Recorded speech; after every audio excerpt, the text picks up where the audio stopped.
ರಾಸಲೀಲೆ ವಿಡಿಯೋಕ್ಕೆ ಸರ್ಕಾರದಿಂದ ರಾಮಚಂದ್ರ ರಾವ್ ಅಮಾನತು ವಾಪಸ್ ಪಡೆದುಕೊಳ್ಳಲಾಗಿದೆ. ತಕ್ಷಣದಿಂದಲೇ ಸೇವೆಗೆ ನಿಯೋಜನೆ ಆಗಬೇಕು ಅಂತ ಹೇಳಿ ಸರ್ಕಾರ ಹೇಳಿದೆ. ಮತ್ತ್ಯಾಕೆ ಅಮಾನತು ಮಾಡುವಂತಹ ನಾಟಕ ಮಾಡ್ತೋ ಗೊತ್ತಿಲ್ಲ.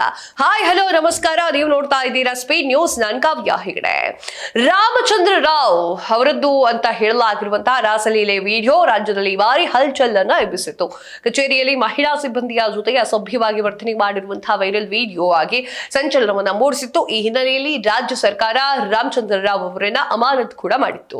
ಇದೀಗ ಸರ್ಕಾರ ಡಾಕ್ಟರ್ ಕೆ ರಾಮಚಂದ್ರ ರಾವ್ ಅವರನ್ನ ಅಮಾನತನ್ನ ಹಿಂಪಡೆದುಕೊಳ್ಳಲಾಗಿದೆ. ತಕ್ಷಣದಿಂದಲೇ ಅವರನ್ನ ಸೇವೆಗೆ ನಿಯೋಜನೆ ಮಾಡಲಾಗಿದೆ.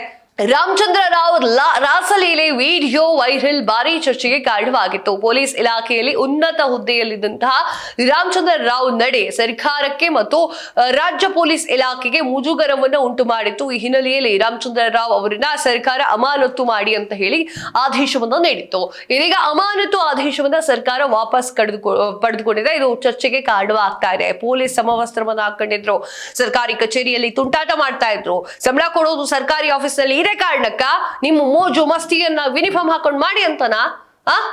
ಕಳೆದ ಜನವರಿ ತಿಂಗಳಿನಲ್ಲಿ ರಾಮಚಂದ್ರ ರಾವ್ ಅವರದ್ದು ಅಂತ ಹೇಳಲಾಗಿರುವಂತಹ ವಿಡಿಯೋ ಸಾಕಷ್ಟು ವೈರಲ್ ಆಗಿತ್ತು. ಒಟ್ಟು 3 ವಿಡಿಯೋಗಳು ವೈರಲ್ ಆಗಿರುವ ಸಂಚಲನವನ್ನು ಮೂಡಿಸಿತ್ತು.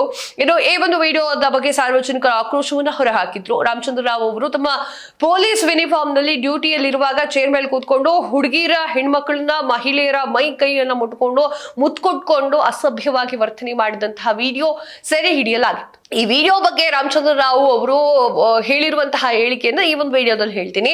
ಕಳೆದ ತಿಂಗಳು ಏಪ್ರಿಲ್ 27ರಂದು ರಾಮಚಂದ್ರ ರಾವ್ ಅವರು ಗೃಹ ಸಚಿವ ಡಾಕ್ಟರ್ ಜಿ ಪರಮೇಶ್ವರ್ ಅವರ ಸರ್ಕಾರಿ ನಿವಾಸಕ್ಕೆ ಭೇಟಿ ಕೊಟ್ಟಿದ್ರು.